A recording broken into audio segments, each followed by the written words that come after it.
श्रीपाद श्री वल्लभचरितामृतसार अध्याय 51. शंकर भट्टाचे तिरुपती क्षेत्री आगमन.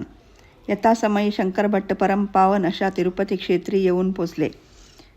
येथे त्यांना कधीही न अनुभवलेल्या शांतीचा अनुभव आला. तिरुमला क्षेत्रातील पुष्करिणीचे स्नान करून श्री व्यंकटेश्वराचे त्यांनी दर्शन घेतले. मंदिराच्या प्रांगणात ते ध्यानस्थ बसले असताना श्री व्यंकटेश्वरांना त्यांनी स्त्री रूपात पाहिले.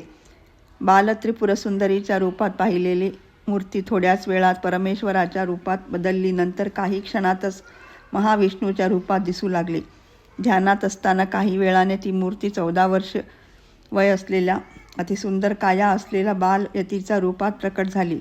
त्या यतीची दृष्टी अमृतमय असून त्यांच्या नेत्रातून हजारो मातेच्या वात्सल्यानुरागाची जणू वर्षाच होत होती. त्याच वेळी त्या यतीजवळ एक काळ्या रंगाचा कुरूप माणूस आला. तो त्या यतीस म्हणाला, प्रभू, आजपासून आपला भक्त शंकर भट्ट यास 7.5 आरंभ होत आहे. या विश्वात अनेक प्रकारची दुःखे कष्ट आहेत, ते मी त्यांच्या अनुभवास आणीन. मी आपल्या आज्ञेसाठी उभा आहे.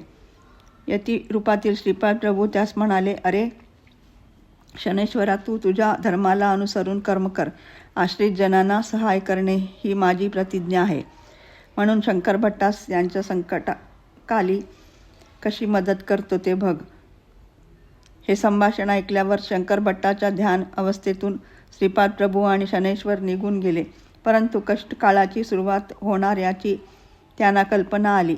श्रीपाद प्रभू आपली या कष्टातून सुटका करतील असा दृढ विश्वास शंकर भट्टास होता. ते तिरुमलाहून खाली तिरुपती नगरात आले. येथील एका रस्त्यावरून जात असताना एक न्हावी त्यांना बळजबरीने थांबून म्हणाला, तू 20 वर्षापूर्वी घरातून निघून गेलेल्या सुब्बय्या आहेस ना? तुझे आई वडील काळजी करीत आहेत. तुझी भार्या आता मोठी झाली आहे. तू तिच्याबरोबर संसार करून सुखी हो.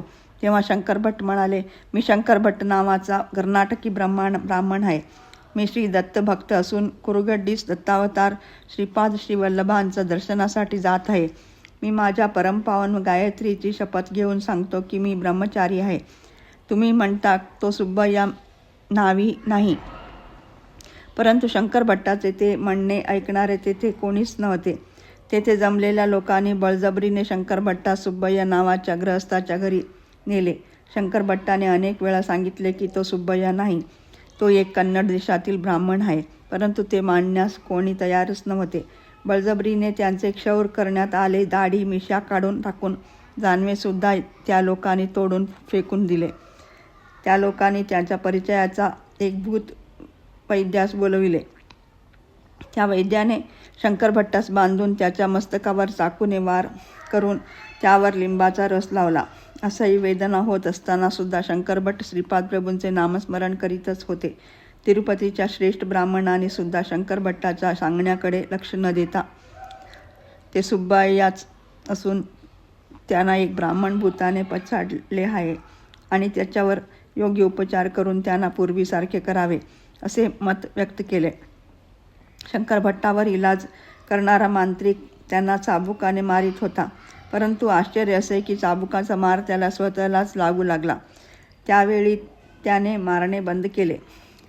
अशा प्रकारे 6 दिवस गेले. एके दिवशी त्यांच्या घरी भविष्य सांगणारा जंगम आला. त्यांच्याकडे ताडपत्री ग्रंथ होते.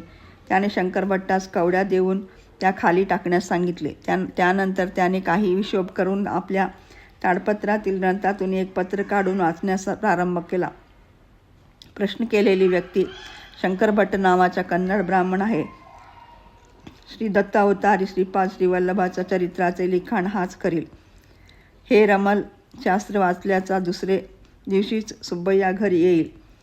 त्या भविष्यकथाना प्रमाणेच दुसरे दिवशी खरा सुब्बय्या आपल्या घरी आला. त्यांच्या मातापितास आणि पत्नीस खूप आनंद झाला. श्रीपाद प्रभूंच्या कृपाप्रसादाने शंकर भट्टाची 7.5 दिवसातच संपली. त्यांनी सुब्बय्याचा वृद्ध मातापित्याचा निरोप घेऊन पुढच्या प्रवासाचा आरंभ केला. श्रीपादराजं शरणं प्रपद्ये.